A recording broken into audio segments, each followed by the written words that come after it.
মাশরুমের একটা রেসিপি করব। আমরা যেভাবে চিকেন মাটন বানিয়ে থাকি ওইভাবেই বানাবো। দেখতে থাকো। প্রথমে কড়াই বসিয়ে দিলাম। যে কোনো কড়াই বসাতে পারো, ননস্টিকের হলেও ভালো হবে, এমনি কড়াই হলেও ভালো হবে।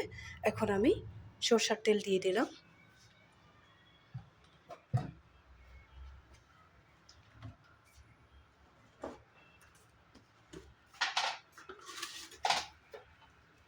সরষের তেলের মধ্যে আমি 2টা তেজপাতা দিয়ে দেবো।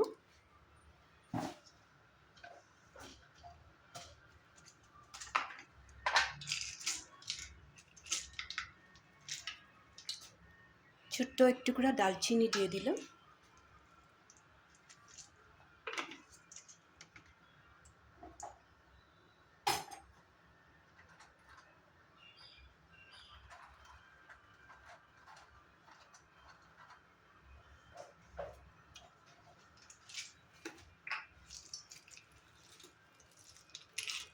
এখানে 4টার মতো ছোট এলাচ দিয়ে দিলাম।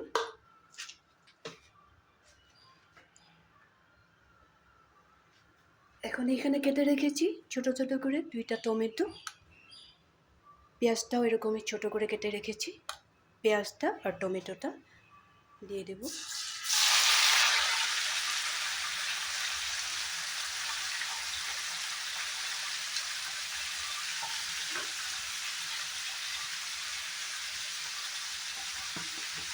এখানে আমি দিয়ে দিব একটু জিরার গুঁড়া, হলদি, একটু গোলমরিচের গুঁড়া,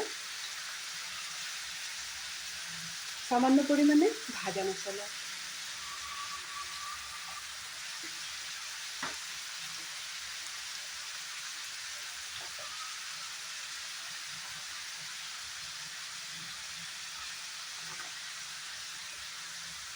আমি মাশরুমটা বয়েল করার সময় একটু লবণ দিয়েছিলাম, যার জন্য আমার হিসেব মতো দিব লবণ।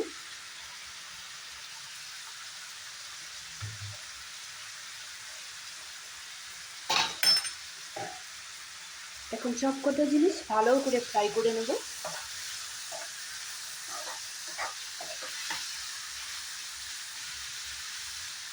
এই কাঁচা মশলাগুলো ফ্রাই হতে থাক।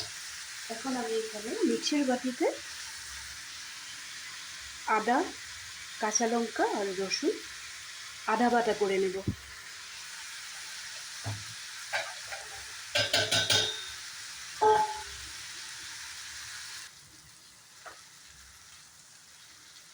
এখন এখানে দিয়ে দেব আদা রসুন আর কাঁচা লঙ্কাটা।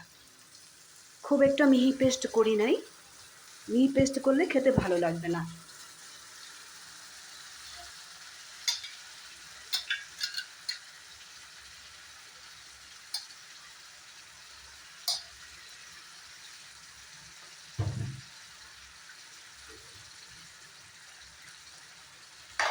আবার একটু সময় ভালো করে ফ্রাই করে নেব।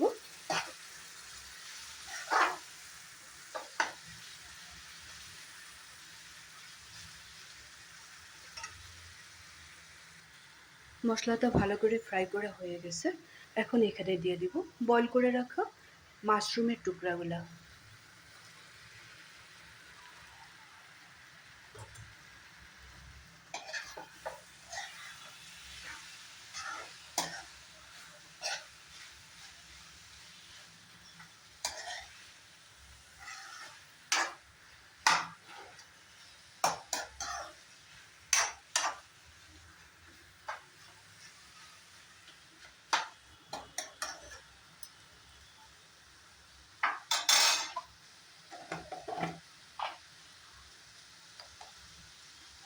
এখানে দিয়ে দিব একটু কসুরি মেথি,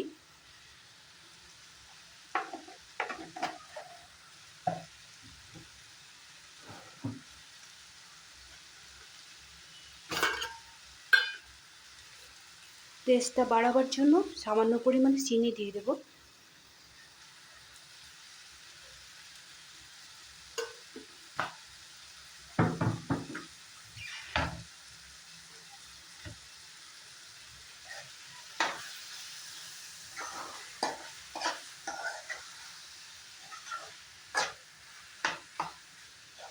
এইভাবে কিছু সময় রান্না করে নেব।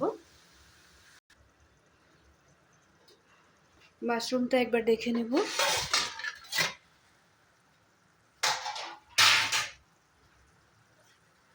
মাশরুমটা প্রায় রেডি হয়ে গেছে। খুব বেশি ঝোল হিসাবেও রাখবো না, আর খুব বেশি ড্রাইও করব না। হ্যাঁ, মানে বললাম না আমি, ওই চিকেন যেভাবে আমরা রান্না করি আর মাটন যেভাবে রান্না করি ওইভাবেই করবো আর কি। এখানে আমি এখন ফাইনালি একটু দেবো, এলাচের গুঁড়া দিয়ে দিলাম।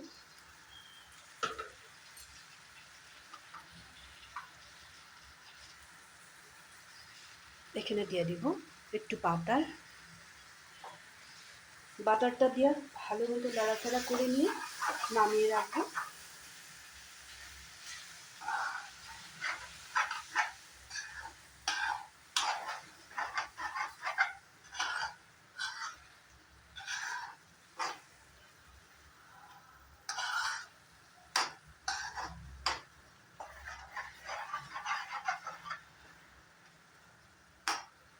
মাশরুম রেডি হয়ে গেছে।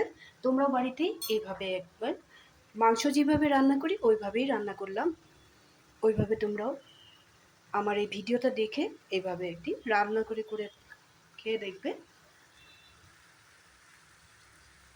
যদি রেসিপিটা মাশরুমের ভালো লেগে থাকে তাহলে লাইক শেয়ার করবে, সাথে থাকবে, ভালো থাকবে।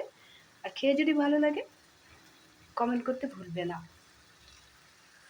সব সময় ভালো থাকবে। রাখি তাহলে।